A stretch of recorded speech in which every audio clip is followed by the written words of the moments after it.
que acelera diagnósticos. Es de Estados Unidos exactamente esta noticia. El 9 de septiembre de este mismo año lo han presentado. De Infobae es la revista donde lo pude sacar. Lo que trata esta noticia es, como dice la información ahí, es una tecnología de secuenciación genética desarrollada por Sena Goenka. Esta noticia, esta tecnología lo que ayuda es diagnosticar enfermedades en menos de 8 horas, de lo que normalmente no es así, sino que siempre se demora, especialmente en el análisis de ADN, entre, ¿cómo se llama? Entre 3 días había visto a más todavía.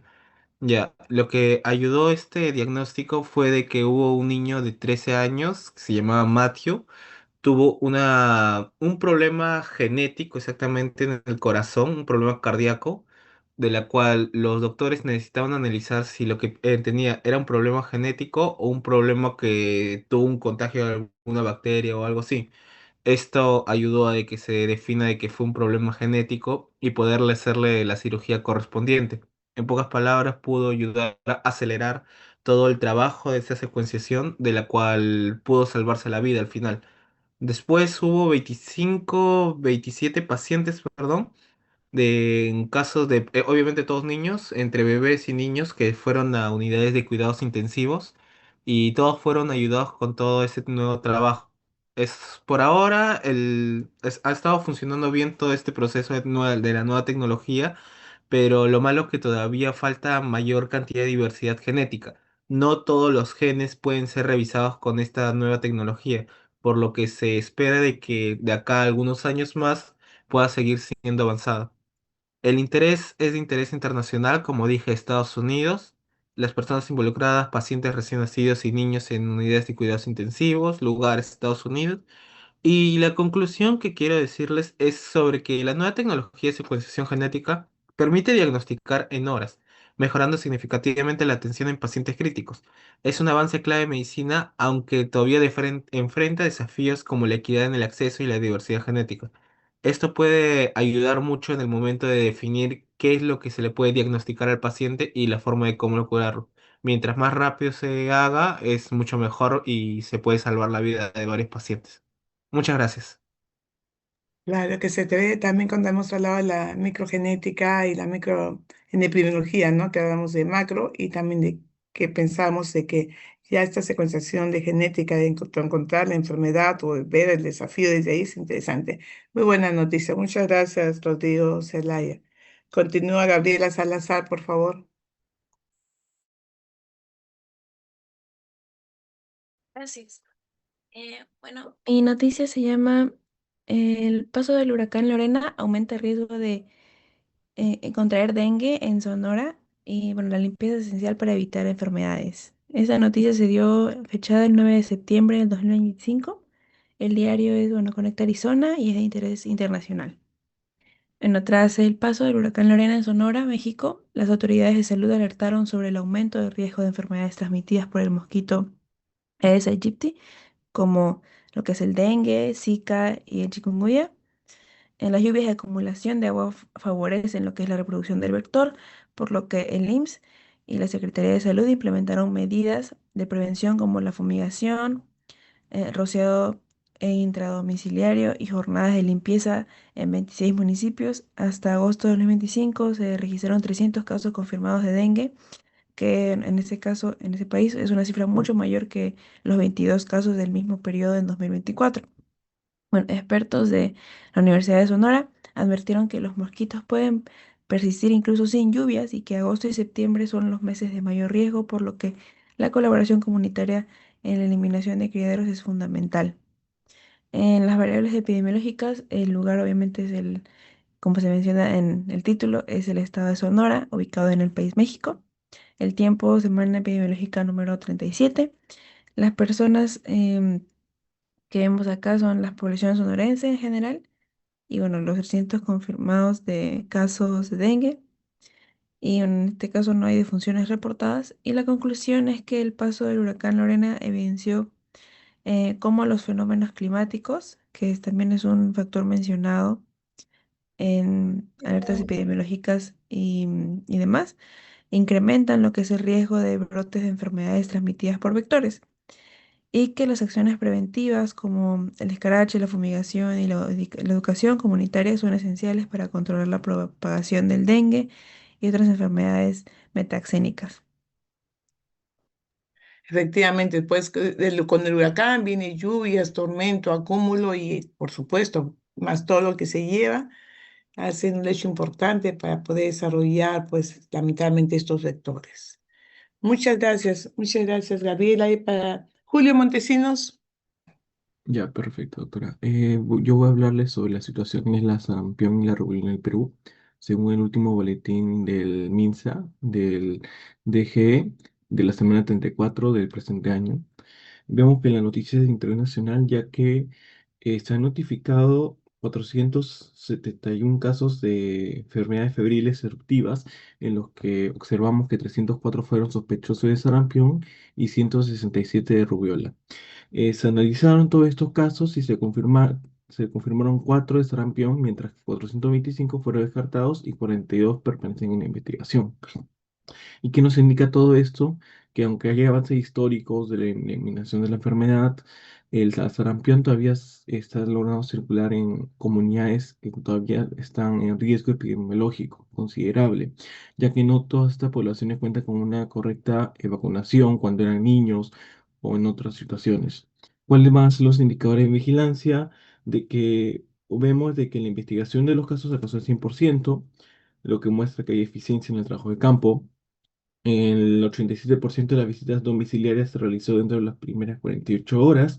Que es un indicador aceptable, pero debería ser mayor.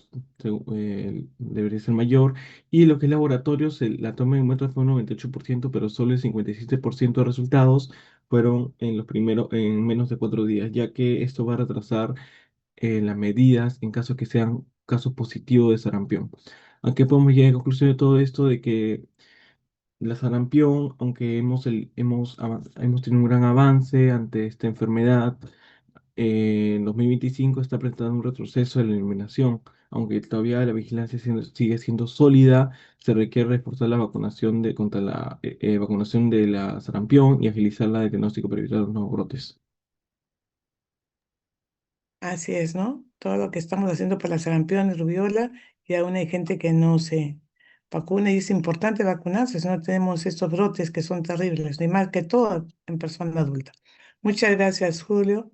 A ver, Milagros. Nombre de la noticia es Peligro en la Amazonía peruana, mosquito del dengue, Zika y chikungunya llega a comunidades rurales donde nunca había sido detectado. La fecha es el 10 de septiembre del 2025. La revista es Infobae. El resumen de la noticia es que investigadores confirmaron la presencia del mosquito Aedes aegypti en 29 de 30 comunidades rurales de la Amazonía peruana, cerca de Quito, Yurimaguas y Pucallpa. Este hallazgo es preocupante porque el vector transmisor de dengue, Zika, chikungunya y fiebre amarilla nunca había sido detectado en esas zonas. Se encontraron adultos, larvas y huevos, lo que indica colonización activa, incluso a más de 260 kilómetros de las ciudades principales. El avance del mosquito estaría favorecido por el transporte fluvial, el cambio climático y la falta de agua potable continua que obliga a almacenar agua en depósitos. Las comunidades afectadas, incluidos pueblos originarios como los Kucama, enfrentan mayor riesgo por su difícil acceso a servicios de salud, lo que podría agravar futuros brotes. Esta noticia es de interés local, nacional e internacional. Local y nacional porque afecta directamente a comunidades amazónicas vulnerables y representa un desafío para el sistema de salud peruano e internacional porque es un ejemplo del avance global de vectores de enfermedades tropicales con implicancias para la salud pública mundial. ¿Quiénes están comprometidos? El lugar es Amazonía peruana, comunidades rurales cercanas a Iquitos, Yurimaguas y Pucallpa. El tiempo 10 de septiembre de 2025, que corresponde a la semana 37 epidemiológica. Las personas son los pobladores rurales y pueblos originarios.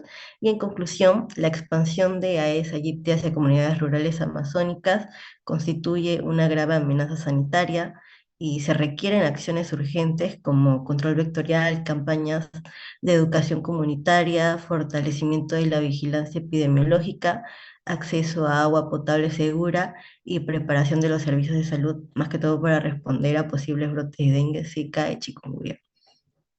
Eso es todo, doctora. Muy bien, efectivamente, Alexandra, estamos en un momento que ya estamos acá, puede ser de que cambiemos de clima, pero en la zona amazónica pues siempre tenemos dos vectores, ¿no? Y pues ya se está evidenciando estos brotes que hay que tener mucho cuidado con ellos. Gracias, gracias. Bueno, Sí, sí, eh, bien, en- puedes iniciar y ponen presentación y más grandecito para que vean tus compañeros sobre tu epidemia de tos ferina en España. Puedes iniciar.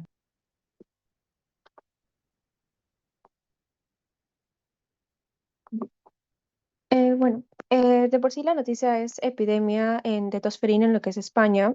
La fecha es el 7 de septiembre de 2025. La fuente, el diario El País, el autor Oriol Gel. Sobre el resumen en sí es que hubo un peor brote de tosferina registrado en España y vamos a ver que los casos han aumentado en 28.688 casos, donde los hospitalizados han sido 920 y 12 fallecidos. Los fallecidos en sí van a ser las personas, bueno, los lactantes en sí, por eso que vamos a ver su grado de riesgo. Igualmente vamos a ver un pico que se dio en marzo de 2024 y se controló a partir de finales de ese año. Sobre sus factores, es que en sí hubo una eficacia parcial de la vacuna con respecto a lo que es la transmisión, y vamos a ver que hubo una pandemia que retrasó una oleada natural. La oleada en sí se dio en el 2020-2021, y vamos a ver que se hizo la aparición de un nuevo linaje bacteriano que se llama Portedella pertussis. Sobre interés nacional y regional, es que nacional es que se dio en España y es un líder europeo en vacunación de embarazadas, con un porcentaje de 88.5%.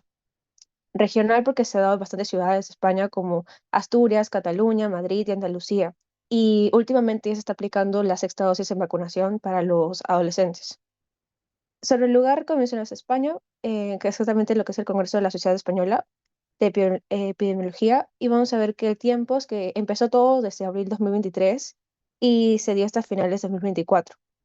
Sobre las personas más afectadas en sí van a ser los lactantes con menores de 2 meses. Ellos van a estar 78% hospitalizados y la mayoría va a terminar en las muertes. Que había mencionado que hay 12 fallecidos acá. Igualmente va a haber menores de un año con un 32% hospitalizados y niños entre 5 a 14 años que son los principales transmisores. Sobre la gente mayor, va a haber mayores de 70 años con morbilidades y ellos, una parte de ellos van a terminar fallecidos. Y la conclusión sería en sí que se debe hacer un refuerzo vacunal en adolescentes y una vacunación materna durante el embarazo que van a ser claves para lo que es proteger a los lactantes, que es el grupo más vulnerable. Gracias. Gracias. Pero esa es una noticia. ¿Qué noticia es? Internacional. No, no es nacional. Tiene que ser una noticia internacional. Muy bien. Y realmente, En mi caso va a ser el tema de Centro Nacional de Epidemiología, Prevención de Control de Enfermedades, junto con el Ministerio de Salud Pública de Ecuador, van a inaugurar un programa nacional de entrenamiento en epidemiología de campo. En resumidas cuentas, vamos a entender que este equipo va a desarrollar planes de prevención de prevención de epidemiología en primera línea. ¿A qué nos referimos con esto? Que esto de la epidemiología de campo en primera línea viene a ser la primera intervención de vigilancia y respuesta de emergencia de salud pública en un país. Todo con la finalidad de poder eh, prevenir, en este caso, enfermedades y así sentar capacidades. Claro, así mismo, con la capacidad de personal sanitario de detectar e investigar en los brotes desarrollados en ciertas zonas. Además, también tenemos que, bueno, se menciona que es un programa de 3 meses que va a tener como objetivo fortalecer las propias capacidades del personal de salud para así poder responder de manera oportuna y eficiente. Así poder evitar lo que habíamos mencionado, tanto brotes como pandemias epidemias y pandemias. ¿Quiénes van a participar? Al final van a ser 24 profesionales de salud, 12 peruanos de Tumbes y Piura y 2 ecuatorianos. Va a ser seleccionados por su propia experiencia en vigilancia y su pertenencia a la Red Nacional Epidemiológica. ¿Y cómo se va a desarrollar todo esto? Pues al final que resulta que los participantes les van a recibir acompañamiento de tutores regionales de especialidades como el mismo Centro de Control de Enfermedades y Prevención, y con actividades prácticas de campo para aplicar lo aprendido. Y al final todo esto se va a desarrollar para así ejercer propia preparación y una respuesta sanitaria conjunta entre Perú y Ecuador, y así mejorar toda la coordinación binacional frente a emergencias de salud pública. Noticia epidemiológica es de Prensa Salud, que es del hace 2 días, el jueves, del 2025, la semana 37, fue a las 12 de la noche más o menos, 12 de la mañana, donde se da la noticia de la salud que reporta el repunte de casos de tosferina en Guatemala. Eso es una noticia internacional, no es una nacional, doctora. En el resumen de la noticia, que es de lo que se acá, es que el Ministerio de Salud Pública y Asistencia Social se informó el repunte de tosferina en Guatemala, donde más de 340 sospechosos y 158 confirmados entre enero y agosto del año 2025, donde la mayoría, donde en la noticia se explica más o menos que es un 72%, corresponde a niños menores de 5 años, que ha sido un grupo de mayor vulnerabilidad. Los departamentos más afectados son la ciudad de Guatemala, Quetzaltenango, Ixabal, Huehuetenango y San Marcos, donde especialmente se identifica más San Marcos y a su capital, donde se implementan cercos sanitarios y medidas de aislamiento, además de reforzar a completar el esquema de vacunación. El interés epidemiológico yo le he puesto los tres, ¿por qué? Porque a nivel local va a afectar a ciertos departamentos como San Marcos y Malacatán, en casos específicos. En nacional, como ya se menciona, al Ministerio de Salud Pública y Asistencia Social, que se reportó oficialmente el repunte y confirmó que se está afectando a varios departamentos del país. E internacional, ¿por qué? Porque la OPS ya advirtió en toda la región de las Américas que se ha registrado un aumento drástico de casos de tosferina, no solo en Guatemala, sino que menciona que uno de ellos es Guatemala. En las variables epidemiológicas, ha sido en Guatemala, con mayor afectación en San Marcos, Ciudad de Guatemala, Quetzaltenango, Izabal y Huehuetenango. En el tiempo ha sido entre enero y agosto del 2025. La semana ha sido 37, que ha sido hace 2 días, fecha del reporte oficial. Personas principalmente los niños de menores de 5 años, especialmente en los menores de 6 meses que se especifica en el reporte, aunque también se confirmó un caso de un trabajador adulto que no dan su nombre. En conclusión, en sí la tosferina es una enfermedad reemergente porque resurge cuando las coberturas de vacunación no son óptimas, lo que esto pone en gran riesgo a los menores de 6 meses, como ya se nos van eh, diciendo en la noticia. El actual repunte de Guatemala evidencia acá la necesidad de reforzar acá los esquemas de vacunación infantil, aplicar los refuerzos en adultos y fortalecer la vigilancia epidemiológica, ya que la mortalidad es alta en lactantes no vacunados. El brote en Guatemala refleja la tendencia regional reportada por la OPS, lo que esto se convierte en este problema en una alerta tanto nacional como internacional. Gracias, doctora. Los jóvenes en, en la época del COVID, o si has olvidado de que las enfermedades infectocontagiosas también causan brotes y epidemias y muertes.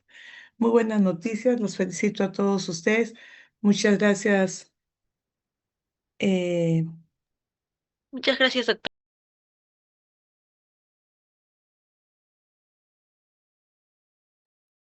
la clase pasada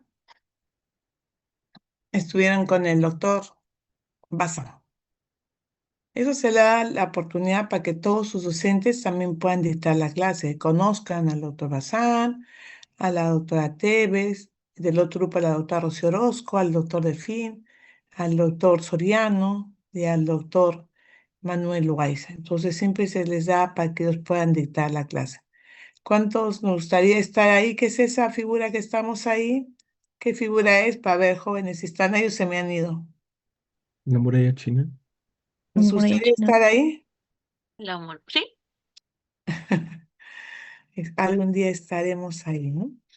Entonces, cuando hablamos de la muralla china, nos remontamos, imaginan, hace cuántos años han hecho de kilómetros y aún sin embargo permanece. Entonces, así es nuestra historia natural de la enfermedad. Cuando nosotros hablamos de enfermedades que han hablado los compañeros, ¿no?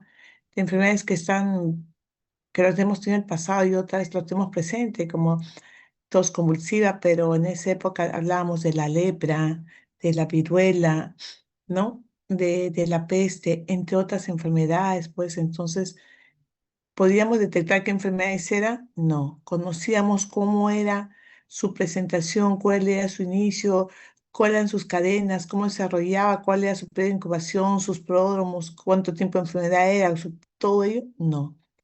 Hasta que en la época de, ¿quién fue el héroe de la medicina peruana que se inoculó? Daniel Alcides Carreón. Daniel Alcides Daniel Carrión. Asís Carrión. Decían, es es realmente la verruga peruana, es la fiebre oroya, es una anemia, ¿qué es? Y era una misma enfermedad. Y él tuvo que desarrollar lo que es la historia natural de la enfermedad. Para que me entiendan un poquito más. Si yo quiero estudiar la historia de enfermedades de algo agudo, si yo vengo con un dolor, el niño viene con, o la persona, una persona de 15 años viene con dolor de fiebre, malestar general, dolor en la zona perumbilical, y que dice se me irradia el dolor hacia la fosa ilíaca derecha, un hombrecito, no es mujer, un hombrecito de sexo masculino, y se queja y presenta fiebre. ¿De qué estaríamos hablando? Jóvenes, es un niñito, ya lo sabe, ¿qué pasó? eh, Señores médicos, una hepatitis, un fosa hepatocarcinoma. ilíaca, fosa ilíaca derecha. Ah, Este es de anatomía. No estoy diciendo hipocondrio derecho, fosa ilíaca derecha. mm, Inclusive estoy hablando de un varón, no estoy hablando de una mujer. A ver, ah, ya los estoy entrenando para el próximo semestre. ¿Ah? ¿Qué es? Un joven de 15 años que dice que ha presentado fiebre con un dolor a nivel perumbilical de hace 2 días que ahora se localiza en fosa ilíaca derecha, con fiebre. Más burma y positivo, ya hasta le estoy dando ya apendicitis. una apendicitis. ¿Y cómo saben eso? Porque saben cómo se desarrolla la enfermedad. Es una enfermedad aguda, que ustedes ya conocen, ¿no? Entonces, a eso llamamos la historia natural de la enfermedad. Entonces, si yo les hablo que tenemos una enfermedad, que ustedes la conocen, ¿ah? Una enfermedad que es producida por un virus, me imagino que ustedes me van a decir qué virus, es una infección febril perteneciente a la familia Periunguidae, identificada por primera vez en Trinidad y Tobago. ¿De qué estamos hablando? Y que lo tenemos presente en el Perú. ¿Qué enfermedad es? Oro, Oropouche. ¿O qué? Oropouche. Oropuche, señores, señoritas, la han leído. ¿Y cuáles son los síntomas? Muy bien. ¿Pero cuáles son los síntomas? Fiebre alta, dolor Fiebre, de dolor de cabeza, dolor cabeza, muscular, Enfriamiento de dolor la musculares y articulaciones, articulares. erupción Es igual que el cerebral. dengue. Fiebre, malestar general, dolor y todo ello, ¿no? Entonces, esto está causando, está aumentando los soropuches. Y inclusive los últimos estudios están viendo que tal como sí que están afectando también al desarrollo del feto, si pica en una gestante. ¿Y esto qué es? ¿Qué es esto? ¿Un dinosaurio? ¿Un patito? ¿Un pollito? ¿Qué es esto? A ver, jóvenes, ¿qué es? ¿Qué es? Mosquito. Un mosquito. ¿Por qué tipo de mosquito? ¿Este mosquito qué es? Pulicoides para ensis. ¿Ya? ¿Y por qué no es Aedes?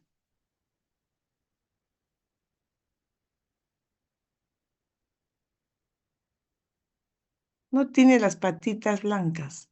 Las otras tienen acá unas bolitas blancas que ustedes cuando lo vean, inclusive en la universidad tenemos, ¿no? Van a ver que esto tiene como unas bolitas blancas ahí, ¿no? No tiene. Ya siempre he visto, ustedes pueden verlo. Entonces, ese es para que ustedes conozcan. ¿Y cómo saben eso? Porque ya conocen la historia natural de la enfermedad. Lo han leído, ya saben, entonces ya saben cómo se desarrolla. Entonces, para ello, señores, vamos a continuar lo que es la historia natural de la enfermedad. Pero para tanto, todas estas enfermedades causa que todo lo que nos hablan sus compañeros, que los felicito, me han hablado sobre la sarampión, sobre rubiola, sobre dengue, tosferina. Todos ellos causan ¿qué? Causan un problema grave en salud pública, por lo que es importante de conocer cómo está nuestra salud pública. La salud pública está definido como una ciencia y por lo tanto tenemos que organizarnos para hacer la prevención y protección, así como la promoción de la salud. Esa es salud pública, teniendo como punto principal la epidemiología, que le va a dar las herramientas para poder vigilar, ver, establecer seguimientos y sobre todo ver qué pasa en individuo, familia y comunidad, ¿no? ¿Y qué quiero con ello? Mejorar ¿qué? La realidad de salud de nuestro país. Entonces, conociendo la salud pública, yo voy a ver cómo está mi país y cómo en sí voy a poder insertar, ver, incluir estrategias para mejorar pues la salud. Entonces, cuando hablamos de salud pública, que yo soy doctor en salud pública, embarca una, una situación grande de conocimiento, sobre todo lo que se quiere es enfatizar la salud de toda la población, ¿no? Especialmente dando la prevención a través de qué? De la prevención primaria de enfermedad. Entonces, podemos hablar de este compromiso asociado con la población, porque todos tenemos y todas las multidisciplinas tenemos que trabajar juntos para mejorar la salud. Yo felicito también el día jueves. El día jueves en la tarde tuvimos una supervisión de su salud y me gustó el entusiasmo de los señores alumnos que estuvieron en el Centro de Salud Virgen del Carmen, que una de las supervisiones, para que vean, ¿no? De su salud decía, ¿cuál es ¿tiene usted en este momento una forma de verificar que la población o los pacientes intramuro, extramuros, cuando me salgo a la calle, realmente están recibiendo charlas, por ejemplo, de tuberculosis? Y efectivamente me gustó el entusiasmo, los jóvenes que estuvieron ahí, que les agradezco, sacaron su rotafolio, otros hicieron sus papelógrafos y realmente pudimos detectar, porque yo arriba tengo cámaras, detectaron in situ y en fotos, y agradezco las fotos que me han enviado, que ustedes hacen lo que es salud pública. Y esto dirán, no, la doctora, ustedes son importantes. Miren cómo en un momento pudieron demostrar que sí educamos a nuestra población, pues eso los voy a evocar para que la próxima clase ya saben quiénes van a tener que preparar sus eh, papelotes y otros siempre con un plumón. Y eso van a ser los del grupo del día viernes, también con sus estrategias que van a necesitar las charlas a la propia comunidad, a la propia, más que todo intramuro, que esté esperando una consulta ontológica, una consulta de nutrición, cualquier tipo de consulta tiene que estar siempre escuchando, nosotros enfatizando lo que es la mejora de la salud de nuestra población. Para ello, estas funciones de salud pública es ver el estado de la población, para ver cómo está la incidencia, la prevalencia, cómo está la mortalidad, para poder hacer mejores intervenciones. Tenemos que ver qué políticas vamos a hacer para resolver estos problemas de salud pública, porque realmente la gente ahora no se quiere vacunar. Ojo, ¿qué podemos hacer? Tenemos que implantar estrategias de salud pública, promoción y protección. Promoción que ahorita vamos a ver, vamos a definir qué es la promoción y a través de la protección vacunando a nuestros pacientes. Vacúnense. Pues a la próxima semana ya están ustedes con la protección de inmunización entre ustedes mismos. Vamos a salud pública, otra función es cómo podemos hacer las prevenciones para mejorar el control de brotes en caso de un desastre. ¿Qué tal si hay un terremoto? Pues tenemos que ver qué pasa con toda la salud pública, ¿no? U otra crisis, que Dios no quiera, sucede pues algo, ¿no? Una situación adversa que realmente va en contra de la salud de la población, tenemos que ver cómo actuar. Asimismo, tenemos que asegurar la provisión de servicios de salud, ¿no? Todos nuestros servicios de salud, así como el recurso humano, tiene que estar capacitado para poder atender no solamente con calidad, sino al paciente se le trata con calidez, ¿no? Y por supuesto, evaluar todos los servicios y estrategias de la salud pública. ¿Dónde interviene la salud pública? La salud pública pues interviene en lo que es la higiene alimentaria. Hemos visto casos, ¿no? Que realmente hay que ver mucho la higiene alimentaria, el control de agua, el saneamiento ambiental, la acción comunitaria. ¿Qué está haciendo la gente? ¿Realmente está preocupándose por botar sus servicios, sus residuos a un tacho de basura, a la calle? ¿Cómo estamos con la limpieza? Tenemos que hacer la prevención de enfermedades. Estamos lavándonos las manos. Lo primero es lavarse las manos.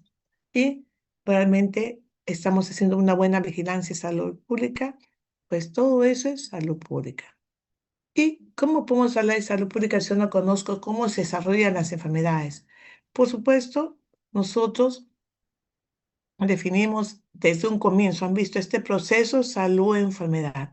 Hemos visto la evolución de cómo se han estado viendo dando las enfermedades en el tiempo.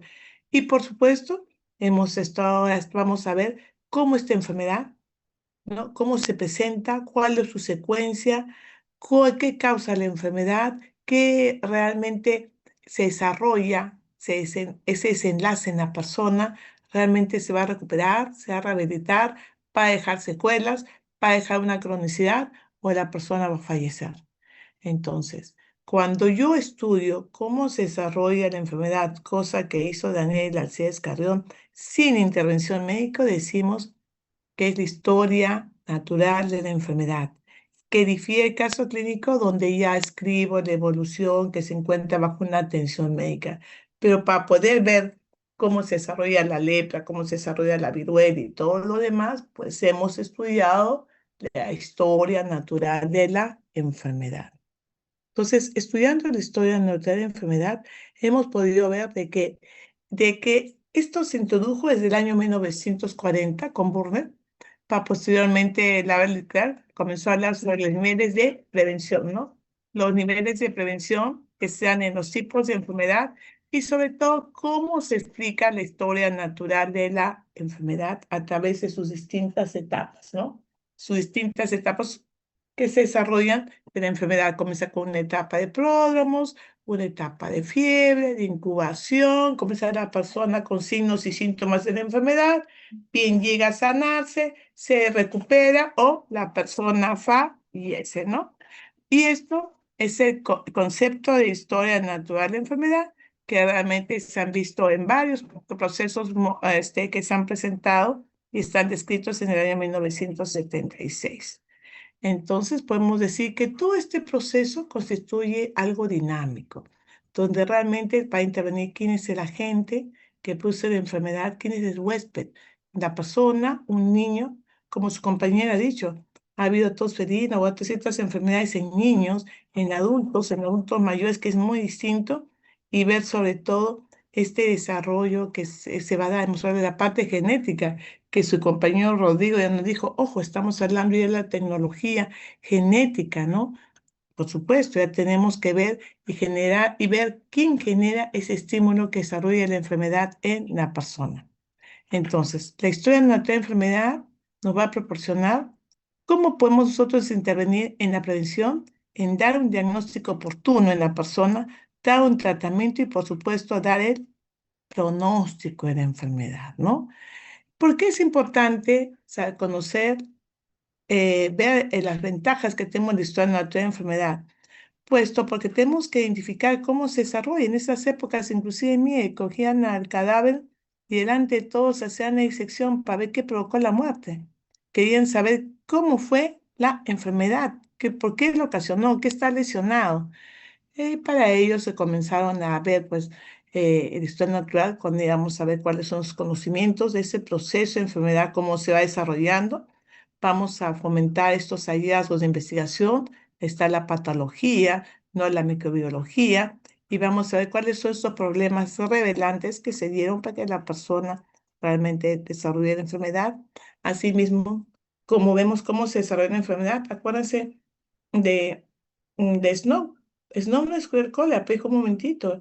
Todos los que no toman de esta agua, pues son los que no van a tener enfermedad. Entonces, ¿cuáles son las mejores medidas correctivas para aplicar en el momento oportuno? Y sobre todo realizar las formas de prevención. No solamente epidemiología ve a la persona, sino ve a toda la familia y por ende a la comunidad. Y ahí llegamos que en salud se produce la enfermedad por múltiples causas, ¿no? Ya sea por su estilo de vida, depende de la persona. Unos dirán, ¿por qué esta persona le dio COVID y a la otra no? Pues depende de la biología de la persona, depende de los servicios de salud. ¿Qué gano hablando yo sobre hay que tener buena salud si sin embargo no hay una accesibilidad a un puesto, a un centro de salud, ¿no? Está muy lejos y tenemos que ver mucho el medio ambiente. Entonces, con todo ello, existe pues en metodología, por supuesto, un factor muy importante que lo vamos a conocer, que es los factores de relación causal, ¿no? Cuando hablamos de la relación causal, hablamos de la probabilidad, ¿no? Cuando yo digo, miren, voy a hacer un estudio para ver cuál es em, supongamos, si el cigarro realmente es para producir cáncer, pues hago un estudio de probabilidad, veo que hay una relación causal o no hay. Entonces hago el desarrollo de mi valor P o mi intervalo de confianza, ¿no? Mi razón de prevalencia, y dice la probabilidad de que realmente el cigarro es el causante de que la persona tenga cáncer. O también hacemos la secuencia temporal. ¿Qué quiere decir la secuencia temporal? Decimos, a mayor tiempo de exposición, mayor dificultad para establecer la relación causal, ¿no?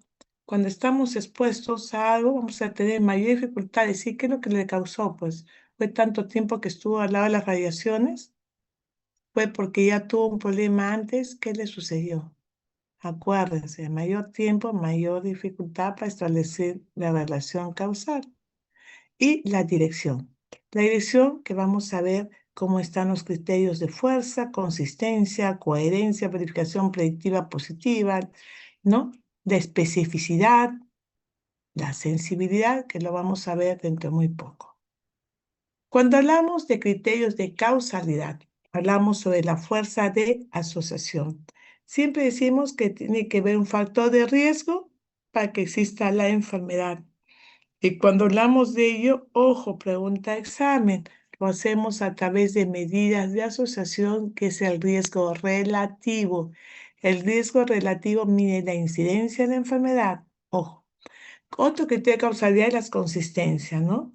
Quiere decir que esto lo va a observar repetidamente en varios estudios. Ya sabemos que si la persona, pues, consumió tal producto, acá en la China, en todos lados, le va a dar una gastroenterocolitis. O que si la persona le picó un zancudito, pues, va a desarrollar esta enfermedad, ¿no? Esto se llama consistencia. Y especificidad es una causa conduce a un efecto, no a otros efectos múltiples. Dicen, si tú consumes pues mucho azúcar, la causa va a ser que usted tenga su diabetes. Si usted consume mucho cigarro, su causa es que va a tener un cáncer. ¿Dónde va a tener un cáncer? Eso se llama la especificidad. Y la secuencia temporal definimos como la presencia de una causa que precede en el tiempo la aparición de un efecto, ¿no?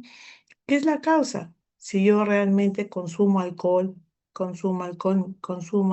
pues con el tiempo que voy a tener una cirrosis, ¿no? Es lo que está con el tiempo. Me dice la secuencia. Primero, ¿cuál ha sido la causa? Pues consumir alcohol para yo tener la enfermedad. Y la plausibilidad biológica es una hipótesis, ¿no? Es en la que nosotros ya conocemos, vemos, suponemos que efectivamente esta parte, este microorganismo es el que va a desarrollar la enfermedad. Y la gradiente biológica se refiere a dosis respuesta. A mayor riesgo, a mayor exposición, mayor riesgo. Si yo estoy con una persona que tiene una tuberculosis de 3 cruces, ¿voy a tener mayor riesgo de tener la enfermedad o no? ¿Qué dicen ustedes? Me estoy expuesto a una persona. ¿Qué dicen ustedes? ¿Tengo riesgo de tener la enfermedad o no? A ver, jóvenes, están calladitos. A ver, están calladitos, creo que se me han dormido. Para ver que están despiertos. Si hay una Yo alta creo que sí. probabilidad de que te contagies, doctora, si estás expuesta. Claro, Sí, doctora. claro. Si estoy todos los días con una persona que tiene, pues, tuberculosis y sin tener un equipo de protección, pues voy a enfermarme. A mayor exposición, mayor riesgo. Si estoy con una persona que está con COVID, tose, ¿voy a tener riesgo de la enfermedad? Eso es lo que te están diciendo. ¿Ya? Por favor, tienen que estar atentos, si no se me duermen. Y la coherencia es la interpretación, ¿no? Es la relación causa-efecto. Yo sé que a través de la historia de la enfermedad, pues si te pica este animalito, este vector, vas a tener enfermedad. Si el experimento es cuando yo hago ya experimentos, ¿no? Donde elimino o no el factor que realmente va a agredir a la persona. Y la analogía es la relación, pues, que existe entre todas las enfermedades, donde decimos que hay una equivalencia de asociación, ¿no? Yo fumo, está asociado a cáncer. Yo consumo azúcares, estoy gaseosas, estoy asociado a diabetes. Yo consumo muchas grasas, estoy asociada y así sucesivamente, ¿no? Entonces, todo eso es importante dentro de lo que es la historia natural de la enfermedad. En la visión del siglo XX teníamos un modelo biomédico, ¿no? Decíamos, la medicina está basada en lo que es como una máquina. Si te malogra el corazón, pues pon un corazón nuevo, el trasplante y ya está, ya lo curaste, sea como una avería. Si te pierdes una pierna, pon una pierna ortopédica y ya está, reparábamos.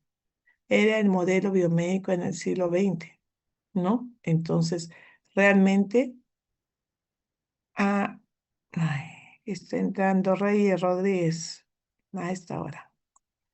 Y a través de paradigmas que se dan, el modelo biomédico era la salud como ausencia de enfermedad, como un asunto individual. No lo miraban al cuerpo o a la persona como solo. No tenía otros enfoques, ¿no? O sea, un sistema de salud que se basaba en lo recuperativo, nada más. Pero el modelo integral, porque ya vamos a ver el modelo integral de salud, ¿no? Hablamos de que la salud no solamente es recuperar a la persona, estás mal del corazón, te pongo pues un corazón nuevo, no, sino es el hacer el estudio biopsicosocial y también espiritual de la persona, ¿no? Es una ilusión que la persona de darse, yo me voy a curar, yo me voy a sanar. Lo vemos en este modelo integral, vemos este intercambio, esta biodanza que hay entre la parte física y la parte del universo. Tenemos que establecer la enfermedad, que es una multicausalidad, y cuáles son los elementos que realmente se establezcan para que le produzcan la enfermedad. Y sobre todo, cuando vemos el modelo de integral de salud, estamos basándonos en qué? En promover los estilos de vida, en hacer la parte de prevención de la enfermedad. Eso hacemos con lo que hablamos de medicina, pues, integral. Cuando nos remontamos otra vez en el año 65, el Berkeley Crack, comenzaron a hacer un paradigma para ver cómo podíamos desarrollar estos modelos de historia natural de la enfermedad, ¿no? Entonces miramos si es una enfermedad transmisible, que esta puede ser aguda o crónica. Pregunto, y me gustaría que ustedes me digan, cuando hablamos de este modelo de Larry y Craig, donde las medidas preventivas, ¿también se pueden dar las medidas preventivas en enfermedades infecciosas? Sí, y en enfermedades crónicas se podían dar, ¿qué dicen ustedes? Para evitar pues la enfermedad y ese sufrimiento que tiene la persona, ¿no? De tener esa enfermedad que viene a ser posteriormente, vamos a hablar de la carga de la enfermedad, ¿no? que sucede entre la gente, el huésped y el medio ambiente. Sería igual la prevención de enfermedades agudas y crónicas que dicen, para poder disminuir pues, estos riesgos en las personas para poder tener enfermedad. Se las dejo para preguntarles en el examen, porque están calladitos. ¿Qué ha pasado? Ya no hablan mis compañeros, a mis queridos alumnos. Entonces, según este modelo de Label-Crack, decíamos que existe, pues, según la historia de la enfermedad, cómo se sabe esta enfermedad en el hombre, ¿no? Cómo está el ambiente. El ambiente puede ser a lo mejor donde vamos a estar una interacción entre la gente y el huésped. Y vamos a ver la etapa prepatogénica, el fomento de la salud y la protección específica. Todo ello habla de prevención primaria. Cuando la persona ya pasa a otro horizonte, quiere decir que ya se desarrolla la enfermedad, hay una interacción con el huésped y por lo tanto ya comienza el periodo de latencia, estos cambios tisulares, hay fiebre, ¿no? Ya comienza a funcionar más el organismo, comienzan los signos y los síntomas, se desarrolla el daño y bien llega la muerte o al periodo de la cronicidad. A lo primero que hemos hablado, decimos que hablamos de una prevención secundaria, donde yo diagnostico, doy mi tratamiento, limito el daño, pues de una apendicitis que hemos estado hablando, limito el daño operando. Eso se llama prevención secundaria. Y entro a la rehabilitación cuando la prevención terciaria. Pues le digo, mire, tiene que tener ciertos cuidados, tiene que portarse así, tiene que comer así y tal. Eso se llama la prevención terciaria para que posteriormente con los cuidados que se dan, pues la persona pueda reintegrarse a sus estudios, a su casa, a su trabajo, donde él esté. O en caso contrario, no llegamos a este desenlace. Llegamos a un desenlace terrible donde la persona, pues, si tenía apendicitis, llega pues con ya un proceso mucho más marcado, puede llegar inclusive a una sepsis y fallecer a la persona, llega a la muerte. A esa situación no queremos llegar. Entonces, cuando hablamos de este proceso de salud y enfermedad, según la historia de la enfermedad, hablamos de dos periodos muy importantes, el periodo prepatogénico y el periodo patogénico. Como decimos pre, significa antes de la enfermedad. Y el periodo patogénico, vamos a ver estos resultantes que se van a desarrollar en la enfermedad.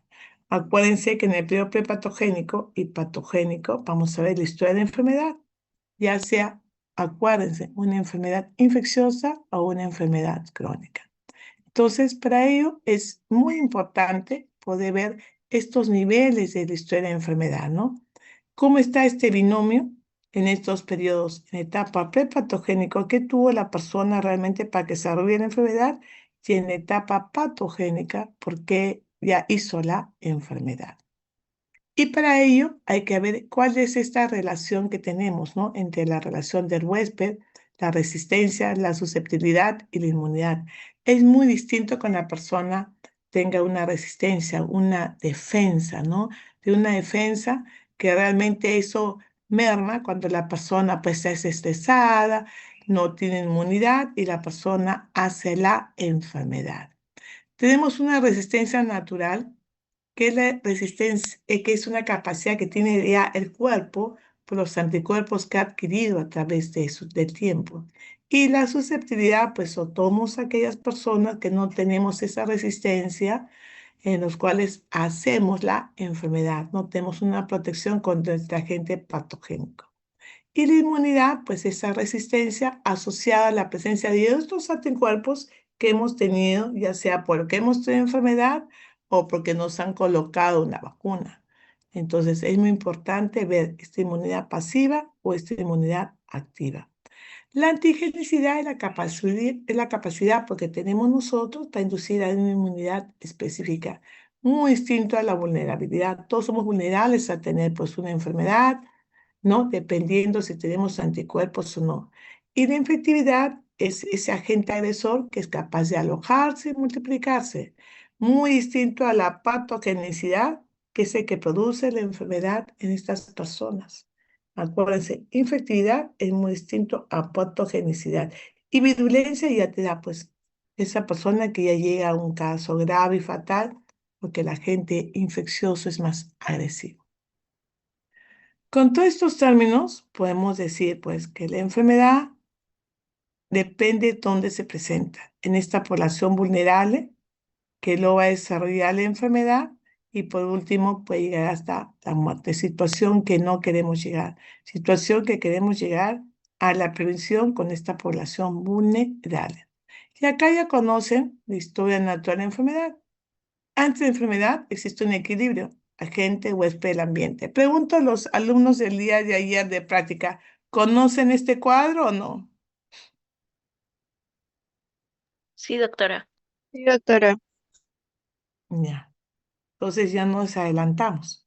En relación a ello, queremos nosotros trabajar en la prevención de la enfermedad, en el fomentar la salud a través de una buena promoción de salud y dar la parte de protección específica. Pues vacúnate, ¿no? Estás mal, vacúnate, para no llegar a una enfermedad y no llegues pues a fallecer.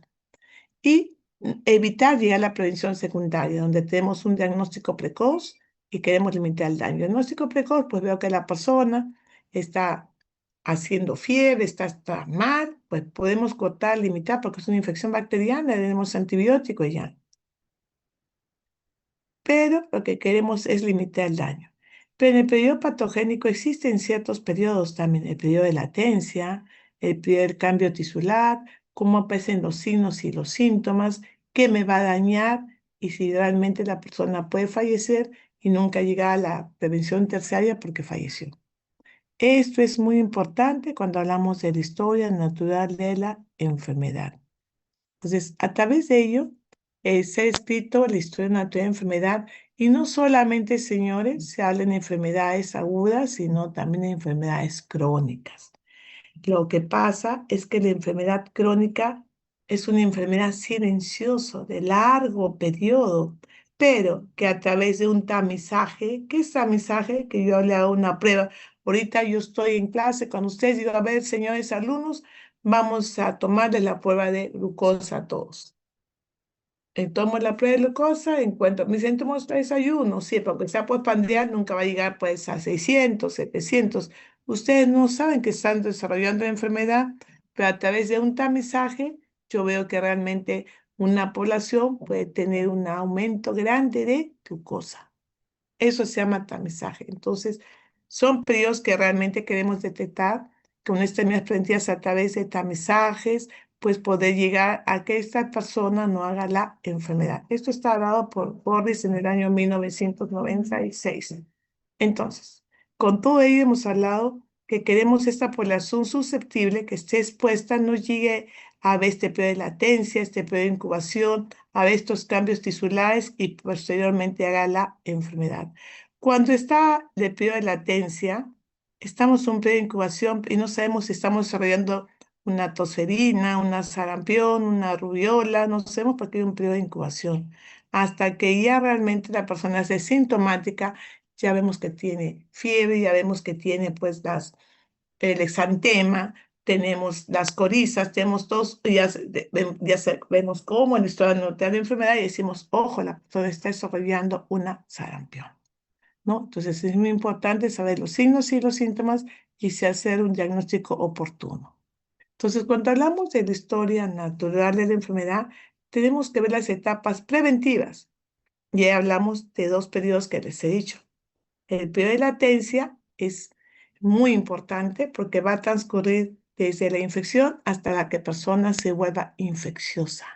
Acuérdense que es muy distinto cuando hay cuando hay una virulencia, porque la persona ya fallece. Y el periodo de incubación es el tiempo que transcurre desde la infección hasta la persona aparecen los síntomas. Periodo de latencia, pues la persona siente algo mal, ¿no? Está ahí o no lo siente y ya está incubando una enfermedad.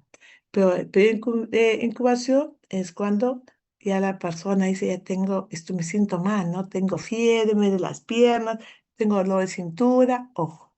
En cambio, cuando hablamos de enfermedades no transmisibles, enfermedades crónicas, decimos que el periodo de latencia es muy subclínico, es largo. Nosotros podemos ver qué persona está desarrollando en este momento el cáncer No, tendríamos que hacer un estudio muy grande, como hemos hablado, como dijo también su compañero Río, un estudio pues muy microcelular para ver la genética, cómo se está, y que podríamos hacerlo, sí, pero aún estamos a tiempo luz, ¿no? Que sería importante para ver en qué momento la persona está desarrollando un cáncer, una diabetes, ¿no? Un problema de aterosclerosis, una ceguera, algo, ¿no? Entonces es importante ver ello. Entonces, con todo ello, hemos hablado del periodo de latencia y hemos mencionado el periodo de incubación, donde realmente suceden los cambios patológicos y decimos que una enfermedad es clínica. ¿Cuándo enfermedad es clínica? Cuando realmente tenemos el periodo sintomático, signos y síntomas, decimos que es una enfermedad porque ya tenemos los signos, los síntomas, ya sabemos cómo se desarrolla la enfermedad y queremos llegar a que la persona se recupere. Eso llamamos la historia natural de la enfermedad porque ya lo conocemos. Entonces, en la etapa prepatogénico queremos ver cómo está ese equilibrio entre el huésped, el ambiente y la persona. Eso es antes de enfermedad, pero cuando ya sucede enfermedad ya hablamos de un periodo patogénico. ¿Cómo es esa etapa reactiva? ¿Por qué va a reaccionar esa persona? La etapa prodrómica, cuáles son, pues, cuáles son los pródromos, dónde estuvo, qué tiene, la etapa subclínica, la etapa clínica cuando aparecen los signos, los síntomas, la etapa avanzada cuando la enfermedad ya está en marcha, la etapa resolutiva, cuando la enfermedad a través de profilácticos o a través de antibióticos u otros inmunoterapias se recupera, y la cronosidad o secuelas que pega a la persona o en caso que fallezca la persona. Todo esto llamamos un periodo patogénico. Entonces, cuando hablamos de periodo de incubación, es el tiempo que transcurre desde que el individuo es infectado hasta que aparecen los síntomas y los signos, ¿no? ¿Qué decimos? Si la persona se siente mal, se siente desganada, está incubando algo. Hay periodos de incubaciones cortos, medianos y largos. Una enfermedad que el periodo de incubación es cortísimo es el cólera. Es menor de 7 días, inclusive son horas en que el paciente pues viene con vómitos y diarreas y lo trae el papá y a las 4 horas el señor que lo trajo pues está con vómitos, diarreas, completamente deshidratado y mal. Y eso yo lo he vivido en carne propia cuando hemos visto los casos de cólera. Venía el papá trayendo a los hijos, a las 3 horas venía trayendo a la esposa y a las 7 de la noche, en horas, decía, ¿quién es el que está ahí? El papá, completamente deshidratado, vómitos y diarreas. Nunca se olviden que el periodo de incubación del cólera son horas. Cuando una persona se siente mal y te dice, ¿pero qué ha tenido? No, hace 7, 14 días, pues estuve en una reunión, me he sentido mal, el periodo de incubación de 7 a 14 días, hablamos de una tifoidea. Y un periodo de incubación largo, aparte de hepatitis y la TBC, ¿cuál sería? A ver, señores, para ver si están despiertos, para ver si realmente saben qué es un periodo de incubación. Una enfermedad que tiene un periodo de incubación largo, aparte de la hepatitis, aparte de la TBC, ¿cuál sería? A ver, Lepra, doctora. muy bien, lepra, otra. ¿Quién dijo lepra? Voy a apuntarlo porque el único creo que está despierto en la clase. ¿Quién? Porque muy Doctora, rápido. el No le suena, VIH. doctora. Muy bien, la del VIH, que, ¿ves? Tienen que estar despiertos, jóvenes. Y son preguntas que yo voy a hacer en el examen. Si en la etapa prodrómica ya hay manifestaciones, no tengo mal, estoy con diarrea, tengo fiebre, me duele todo el cuerpo, esas son la fase prodrómica. Entonces, el periodo de incubación a veces es difícil, pues puede detectar la enfermedad, pero hay periodos de incubaciones largos, como su compañero le ha dicho muy bien, la lepra. Está incubando, inclusive el último caso lo hemos encontrado en Piura y no sabía, después de 10 años se dio cuenta que había estado con una persona que tenía lepra y ha hecho la enfermedad, ¿no? Y el periodo de transmisibilidad es cuando es el periodo durante el cual el individuo se vuelve infectante. sea, no te puedes acercarte a la persona porque te vas a contagiar. Entonces, según el periodo de transmisibilidad, se dice, antes de que aparezca el pródromo, hasta la destrucción del agente biológico, te vas a contagiar el dengue. ¿El dengue se contagia o no? ¿Qué pasa en ese periodo de transmisibilidad? ¿El dengue se contagia o no, jóvenes? ¿Qué dicen? Uy, me están durmiendo, creo. A ver, El dengue se transmite por vector.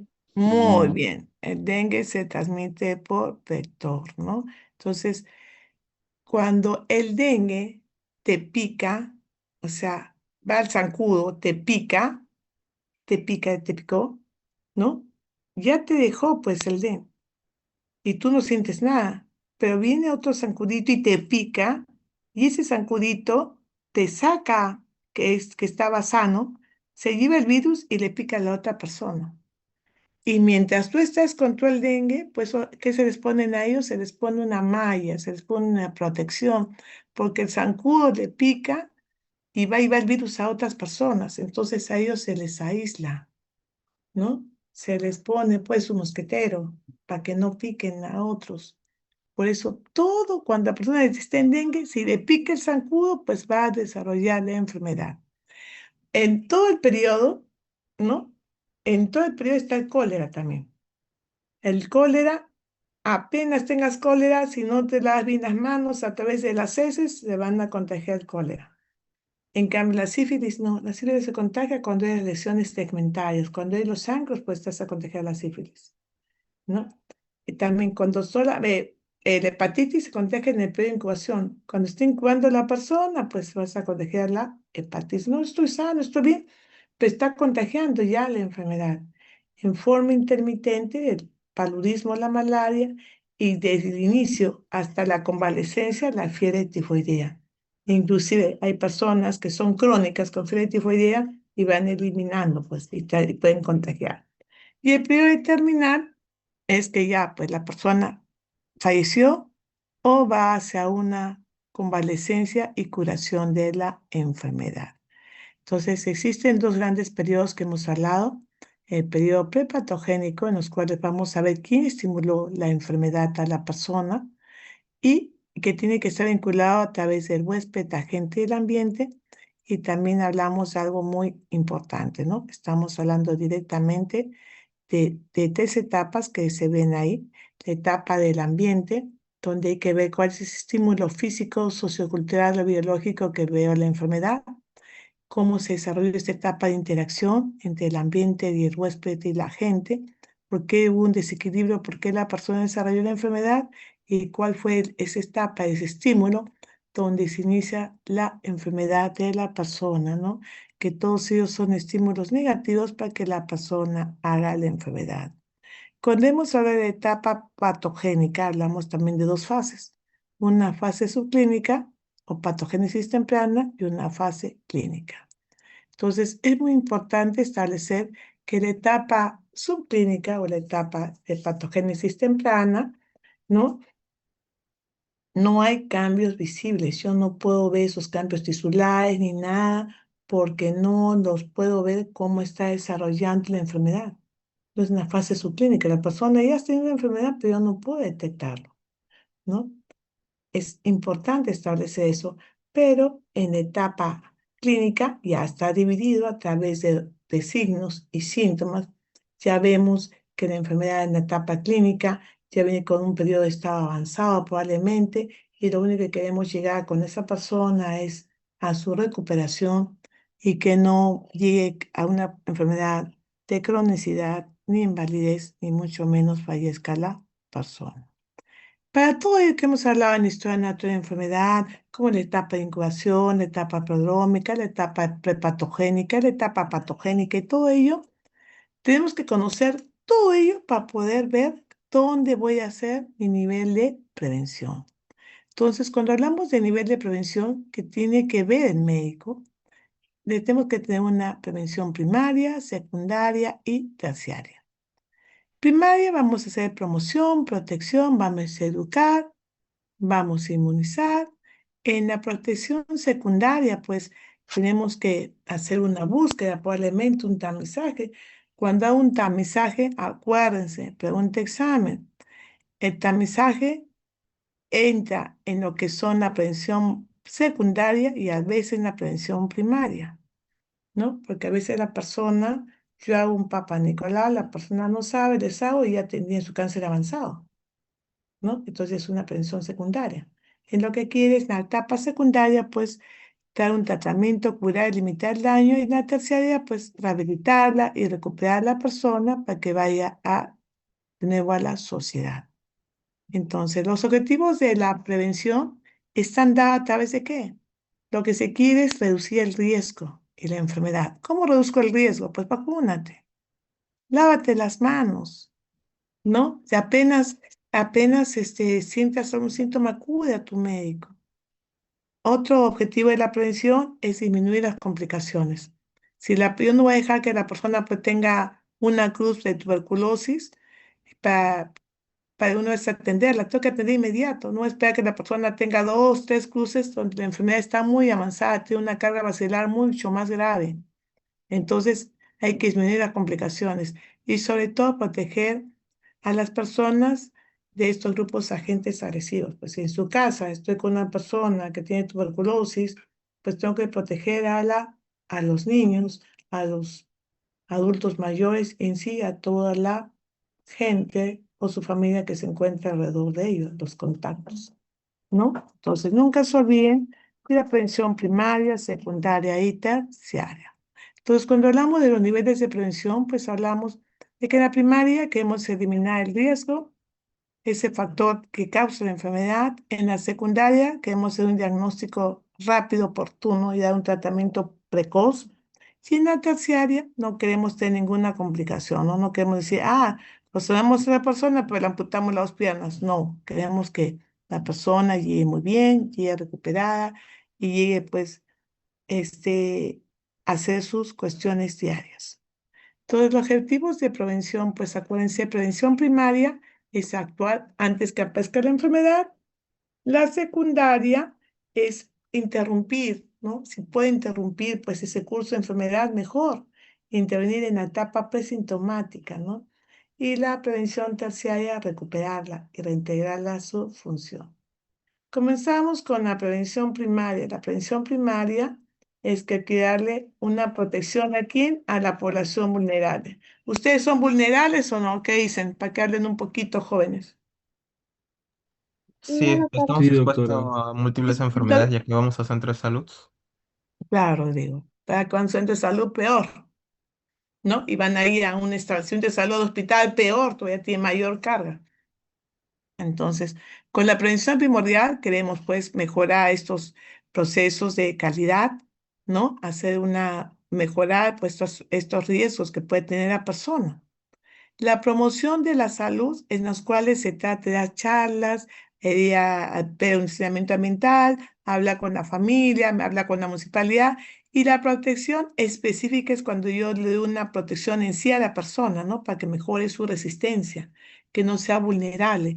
Para ello, pues los vacuno, ¿no? Está la antisarampión, la DPT, la ASR, la sarampión, papera y rubiola que le tengo que dar a mi población joven, ¿no? Y sobre todo mejorar las condiciones de trabajo, nutrición, vivienda, no quedando yo vacunándolos si realmente su trabajo, su estilo de vida es terrible, pues hay que ver mucho. Y también la protección contra accidentes. Ayer que estuvimos hablando un poquito de estrategias sanitarias, que también los felicito porque estuvo una muy buena intervención toditos, ya saben lo que son estrategias sanitarias, y podrían decir, pero doctora, ¿qué tengo que ver contra accidentes de tránsito? Pues importante. Nuestra gente fallece aún más por una enfermedad aguda de corto periodo de incubación. ¿Cuál sería? Los accidentes de tránsito, ¿no? Los atropellan. Ayer, antes de ayer, vieron un choque terrible de un ómnibus que realmente personas que estaban ahí fallecieron y eso aumenta ¿qué? La causística de mortalidad en el Perú. Situación que podemos evitar si decimos que ese señor, pues, cuando vaya a manejar, no esté viendo el celular, que tenga su brevet, que esté bien con su cinturón de seguridad y que esté revisando antes que su carrocería, que ese carro esté bien con los frenos, bien con todo, las llantas, y no lleguen a estos desenlaces fatales. Entonces, cuando hablamos de la prevención secundaria, estamos hablando cómo intervenir realmente e interrumpir el desarrollo de esta enfermedad, ¿no? Para ello tenemos que hacer revisiones periódicas. En revisión periódica a lo mejor vamos a detectar oportunamente que la persona está desarrollando un cáncer en tiroides, ¿no? Hacemos una encuesta y la persona cuando le preguntas, usted come mucho, orina mucho, tiene mucha sed, ¿de qué enfermedad hablamos? Si cuando una encuesta y la persona Diabetes, dice, orina mucho, sí, diabetes, come diabetes, mucho, sí, tiene mucha sed, sí, ¿qué estamos hablando? De diabetes mellitus. ¿Diabetes? Diabetes. diabetes. Ya quiero que ustedes ya vean porque van a entrar ahorita van a entrar al hospital, tienen que saber todo eso. Entonces tenemos que limitar el daño, ¿no? Tenemos que dar un tratamiento adecuado, evitar las complicaciones que esa persona que está desarrollando diabetes, pues no lleve una neuropatía diabética, no lleve pues a un problema de microcirculación, entre otros, ¿no? Tenemos que limitar la incapacidad y que la persona pues no llegue a la muerte. Tenemos que prevenir que la persona muera. Entonces ahí, acuérdense bien esto que les voy a recalcar bien. En la prevención secundaria existe una prueba que se llama cribado o screening. El cribado o screening es prácticamente donde yo voy a identificar el factor de riesgo a través de se puede decir, de una prueba. No es una prueba diagnóstica, sino ahorita yo a todos ustedes les comienzo a tomar la presión, estoy haciendo un cribado. A toditos les tomo la presión. De repente toditos ustedes tienen 100 sobre 70, 100 sobre 60, 110. Si encuentro uno que tiene 150 sobre 90. Ojo, ¿qué está pasando? ¿Qué está pasando con su presión? ¿No? Y me dice que se siente agitado, tiene un zumbido en los oídos todos los días, que le echaba la culpa que era sus audífonos, que le gusta mucho la sal, ¿no? Estamos hablando de que la persona hemos detectado que tenía una hipertensión arterial.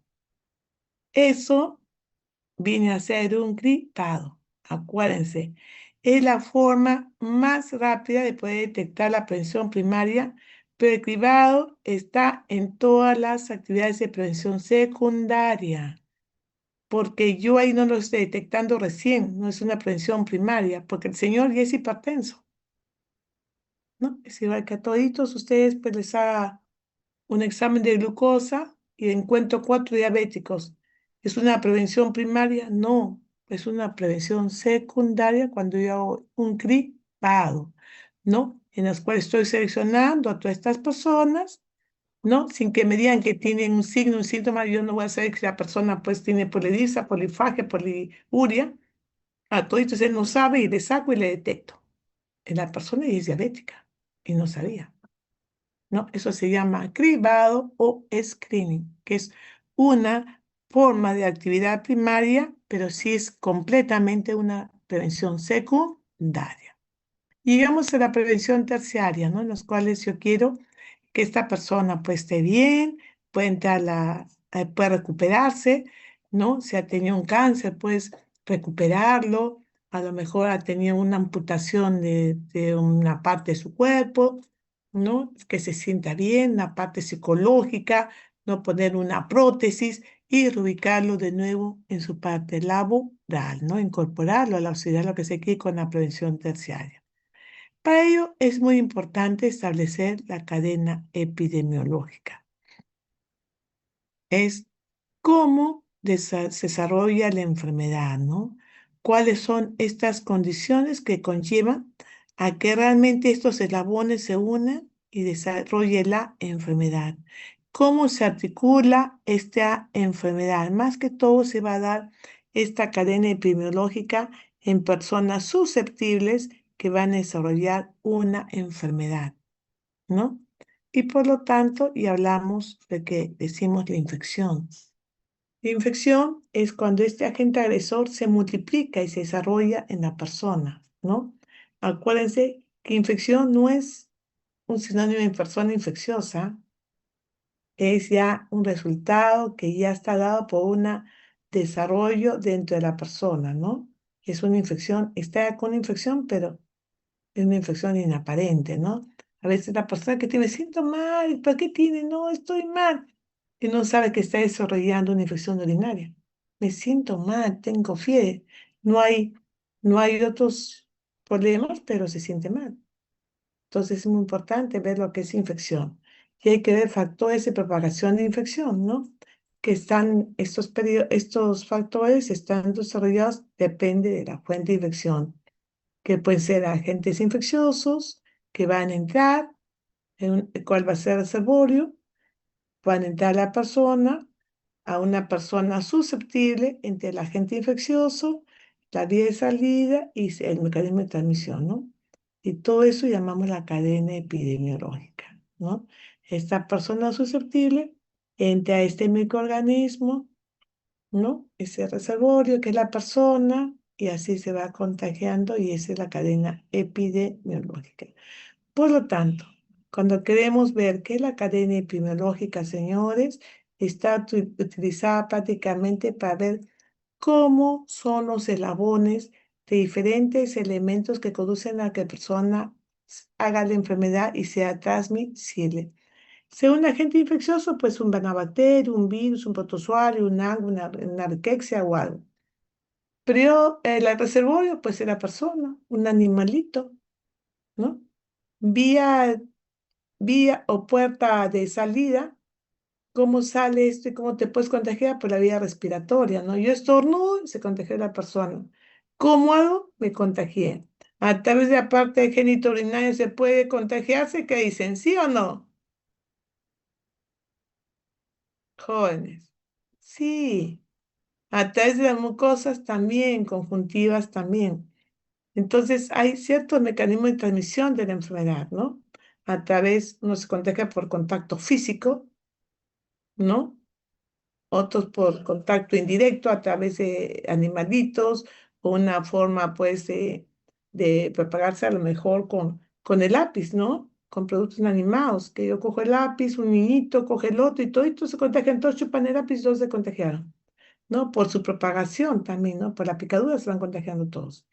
Y la vía de entrada, ¿por dónde entran las enfermedades? A ver, una enfermedad que entre por la parte digestiva, ¿cuál sería? A ver, jóvenes, a ver. Cristian Córdoba, una enfermedad que entre por la parte digestiva, ¿cuál sería? Ah, ah,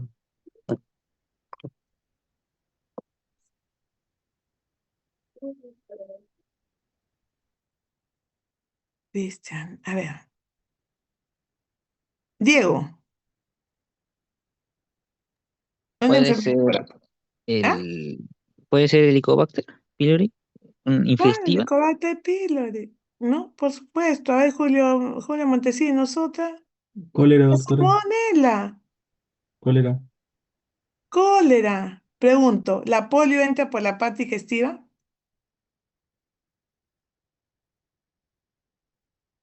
La poliomielitis. Sí, también. Ujú. ¿Por la piel qué enfermedad puede entrar? A ver, Alexander, ¿qué me dice Alexander Miranda? ¿Por la piel qué enfermedad ingresa? Alexander, estoy tomando nota y preguntando. Alison, Alisonita, ¿qué enfermedad entra por la piel? Sus Tétanos, compañeros han hablado toda la mañana sobre eso. ¿Qué enfermedad entra por la piel? tétanos, El tétano, las picaduras. Entra por la piel, pues va a entrar por la piel, te pica. Ese bendito vector, esa anófeles, ese, y te pica. ¿Qué enfermedad entra por las mucosas?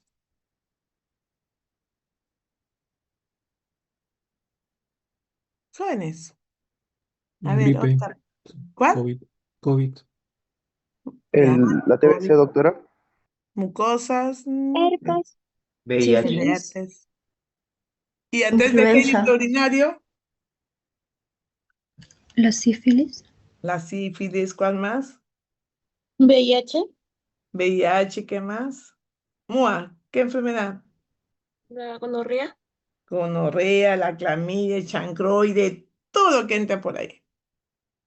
¿no? Miren, todos tienen que ver.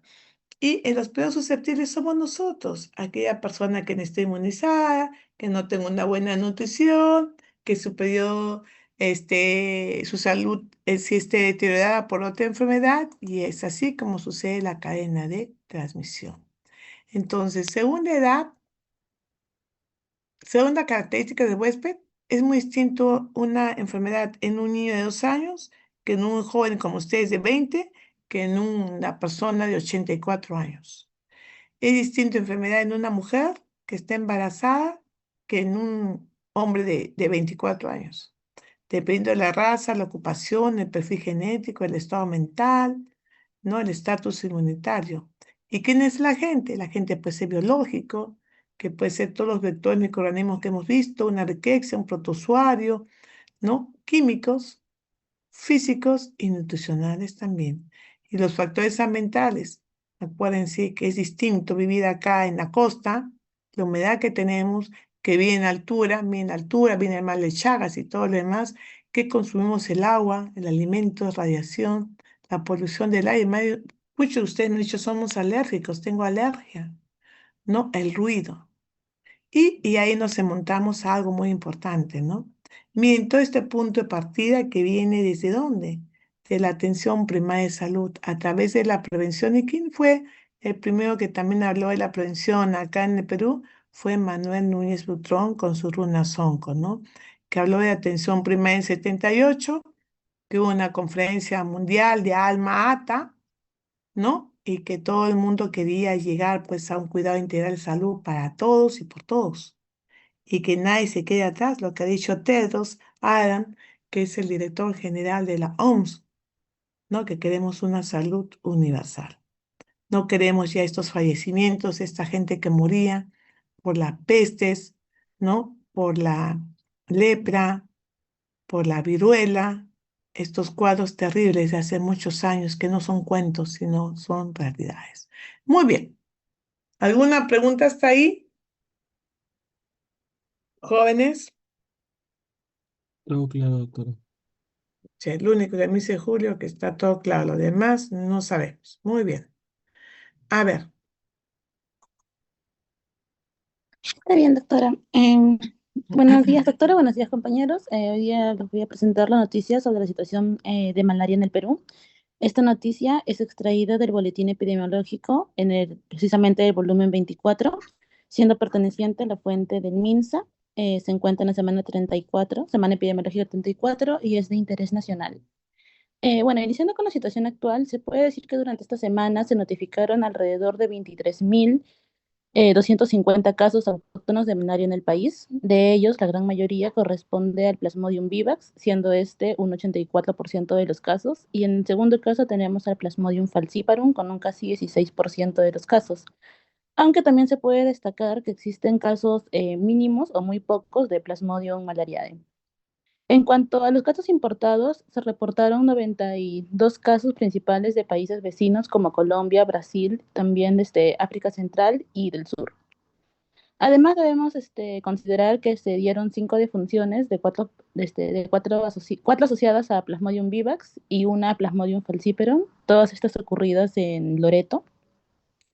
Con respecto a la distribución, es importante resaltar que en Loreto se concentra casi el 99% de los casos, es decir, más de 23.000 pacientes. Y aunque se reportan otros departamentos también con menores cifras, como lo son en el caso de Junín, Amazonas, San Martín, Cusco, Ayacucho, entre otros. Si vemos los grupos de riesgo, encontramos que los niños representan más del 40% de los casos, con una incidencia muy alta. En el caso de los adultos, la proporción es menor, pero también significativa, con un 22%. Algo interesante a resaltar es que esta enfermedad afecta más a los varones, con altas tasas de incidencia superiores a la de las mujeres.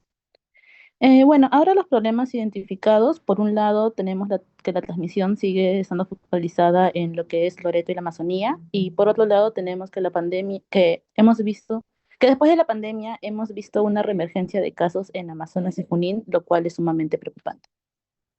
En conclusión, y para cerrar mi exposición, podemos decir que la malaria en el Perú sigue concentrada en lo que es la Amazonía, principalmente en Loreto, con una alta carga en la población infantil. Por lo tanto, se requiere reforzar las acciones comunitarias para mantener el control vectorial y sobre todo garantizar el financiamiento y la vigilancia en todos los casos de departamentos para evitar que la enfermedad se expanda. Muchas gracias. Un manito, dime, Almendra. También quisiera presentar una noticia, Ya, pero doctora. por favor, cuando decimos una sola hoja, lean la hoja así lo que tienen una sola hoja y no se explayen en explicar, sino todo lo que está en su hoja, porque estamos resumiendo así la noticia y todos podemos hablar. Muy bien, Almendra. Perdón, estamos hablando MOA. Pues, Sí, doctora, buenos días. ¿Se logra hacerlo en pantalla? perfecto. Ya. Bueno, yo encontré mi noticia que se titula Peligro en la Amazonía peruana. Aedes aegypti llega a comunidades rurales donde nunca se había detectado.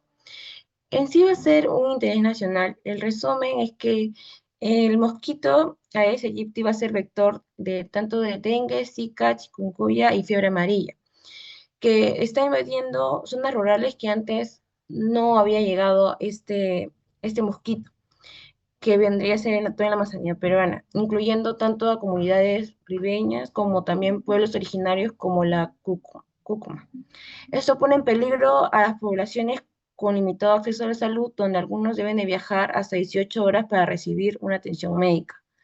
Las variables epidemiológicas sería el lugar, pueblos rurales de la selva amazónica peruana. El tiempo sería en la semana 36. 36. Ajá, y personas serían los niños, jóvenes y adultos de estas comunidades rurales. Por último, sería la conclusión que vamos a tener que hay una expansión de Aedes aegypti en la Amazonía, donde van a ver que las zonas andinas van a ponerse en un riesgo a comunidades rurales y pueblos originarios con limitado acceso de agua potable y servicio de salud, aumentando así la probabilidad de brotes de estas enfermedades como son el dengue, el zika, el chikungunya y la fiebre amarilla. Así es portador de todo, es el vector que nos va a dar todas esas enfermedades. ¿Cómo eliminamos este vector? Eliminaríamos todo un ecosistema grande también. Almendra, terminamos con almendra, Cristian. Ya está apuntado para la próxima semana, Cristian. Bueno, voy a presentar una noticia. Esta vendría a ser sobre la bacteria hospitalaria que afectó a 12 menores del Instituto Nacional de San Borja, del INSN de San Borja, lo que se sabe del caso, ¿no? La fecha de esta noticia se dio el 9 de septiembre, pero ha sido actualizada el 10 de septiembre del 2025 por el noticiero América Noticias. El resumen de la noticia sería que entre el 24 de julio y el 23 de agosto se confirmaron 12 casos de infección por Rastreonia piquetti en niños hospitalizados en el Instituto Nacional de Salud del Niño de San Borja, en donde la directora del hospital, la doctora Zulema Tomás González, aseguró que la situación ya estaba ahora bajo control y que no se han registrado nuevos casos desde el 23 de agosto. Asimismo, negó que las 3 muertes que se habían dado como reportadas en este periodo se deban exactamente a esta bacteria, señalando que fueron consecuencia de patologías de base de los pacientes. Hasta el momento, 5 menores ya se recibieron el alta, 4 siguen hospitalizados, 3 en UCI por enfermedades graves y 1 en hospitalización con evolución favorable. Esta noticia vendría a ser tanto de interés local como nacional. Y bueno, ¿quiénes van a estar comprometidos? Primero, el lugar en donde se ha dado, el Instituto Nacional de Salud del Niño San Borja, en Lima, Perú. El tiempo ha sido entre las semanas entre el 24 de julio y el 23 de agosto. Y luego, las personas, especialmente los niños entre 8 meses y 10 años de edad, con enfermedades de base o en condición inmunocomprometida. Bueno, en conclusión, el hospital logró contener la propagación de esta bacteria, reforzando los protocolos de bioseguridad y limpieza, sin nuevos casos en más de 2 semanas. Aunque hubo 3 fallecimientos en el periodo, las autoridades sanitarias descartan la relación directa con esta bacteria. Sin embargo, se tiene la precaución y el episodio evidencia la importancia de la vigilancia epidemiológica y el cumplimiento estricto de los protocolos de control de infecciones en hospitales pediátricos. Así es. Nosotros en todas las estaciones de salud tenemos un epidemiólogo que realmente tiene que hacer la vigilancia epidemiológica. Antes mirábamos que esto se llamaba infección hospitalaria. Ahora que vamos a estudiar, ustedes van a estudiar lo que se llama la atención, infección en atenciones, ¿qué es? Atención en infecciones asociadas a la atención de salud. Entonces existen estos microorganismos, estas bacterias que pueden estar en UCI, en neonatos, en sala de quemados, en cirugía, ¿no? Donde realmente existen estas bacterias y hay que hacer una vigilancia muy grande, porque esto realmente vendría a ser una infección asociada a la atención de salud, antes conocida como infección hospitalaria. Lo bueno por tener que ser detectado oportunamente y se ha parado este brote que ha habido ahí, ¿no? Muy bien, muchas gracias, muy buena intervención.